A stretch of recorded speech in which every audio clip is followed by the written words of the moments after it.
All right, so should Alabama be in the college football playoff? We are going to find out in about 6-7 hours prior to me recording this video. We're gonna find out if they should be in the playoffs. Now, do I think Alabama is deserving of the college football playoff spot? No. Um, I don't think Ole Miss is deserving. I don't even hell. I don't think Miami is deserving. Really, I actually think South Carolina deserves the spot a little bit more. I think they've played the best in the second half of the year. But here's the problem: they have 3 losses, right? Bama has 3 losses. Ole Miss has 3 losses. So I would say that Miami has a couple of losses, but I mean Miami. Look at their entire season and tell me that they're deserving of a 12 team, right? I actually do feel like South Carolina is one of the best 12 teams in the country. I think Alabama's a little bit too inconsistent. They're on and off. You don't know exactly what you're going to get. I think they're a little bit too quarterback dependent when it comes to their football team. I think that South Carolina has a better defensive line, has a better defensive line, has a better secondary in my personal opinion.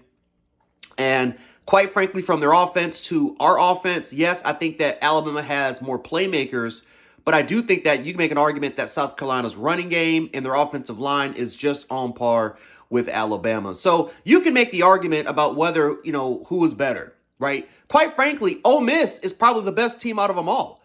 They have the best offense. Their defensive line is top 10 in the nation. Their secondary is okay, but Trey Amos is one of the best corners in the country, ironically. Ole Miss, but the problem with Ole Miss is they have three losses to unranked schools.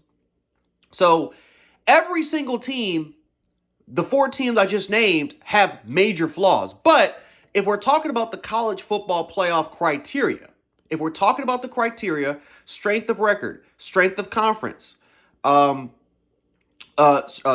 strength of schedule, head-to-head wins, right? We're talking about the main principles of the college football playoff criteria.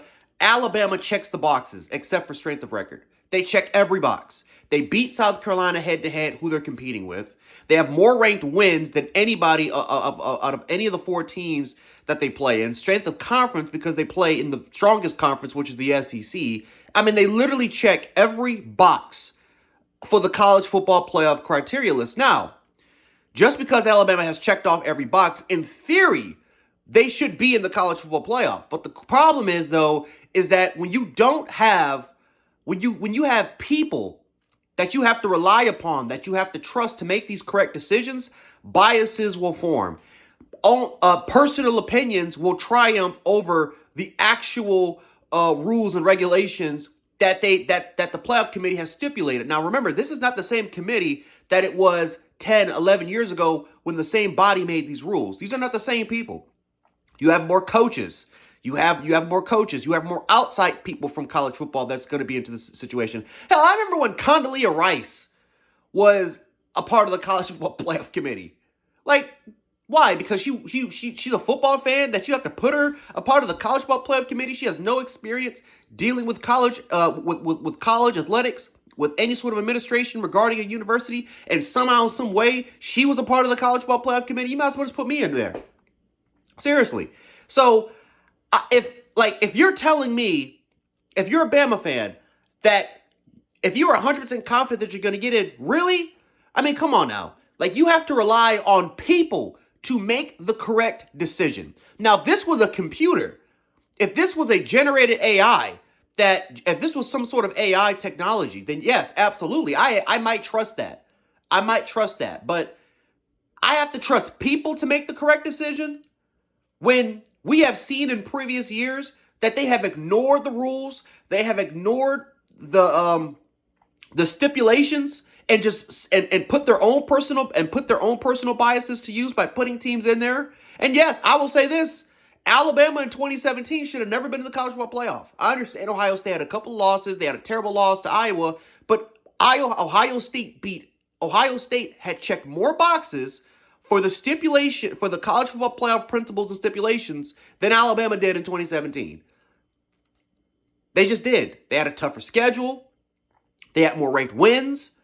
I mean, they should have been in over us, right? So trust me, I can set aside See, and this is what's so hard. I can set aside personal biases, right? Some people may say, well, last year you were for Alabama making it to the college football playoff. Well, because one of the stipulations, which puts into a factor of key players being there for the long term. It's actually a rule. Again, it's never been used before for the college football playoff, but it's in there, and it's been in there since 2016.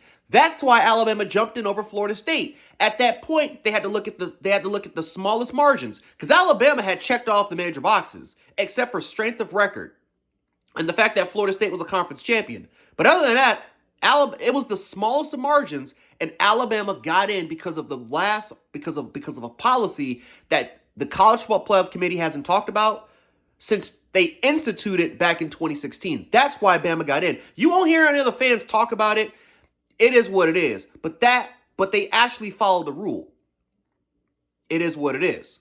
Now, will the College Football Playoff Committee follow the rules and regulations, or are they just going to sit up here and say, like Heather Dinich said, that Miami might be in the College Football Playoff because they like their offense and they had a couple of close losses? So are they going to put Miami? So again, there's no. Yes, like strength of record, they have strength of record. What else do they have over Bama, South Carolina, and Ole Miss? They have nothing. They have nothing. They're not playing for a conference championship. They don't even have any ranked wins. No head-to-head, nothing. So if you're just going to put Miami in there because you feel good about their offense, then once again, ladies and gentlemen, the playoff committee continues to show how bullshit this thing is. And why, once again, why people shouldn't even get a vote. We should be using a computer ranked system, something that doesn't use biases or personal opinions to put teams in the college football playoff. So we will see. We will see exactly what the committee thinks, because the committee's not changing their mind after conference championship week. They're not changing their mind about the last spot. Now, if Clemson beats SMU, this shit's a wrap. Clemson's going to go to the college football playoff, and SMU is too. So Alabama, Ole Miss, South Carolina, Miami, you can throw all that shit out the window.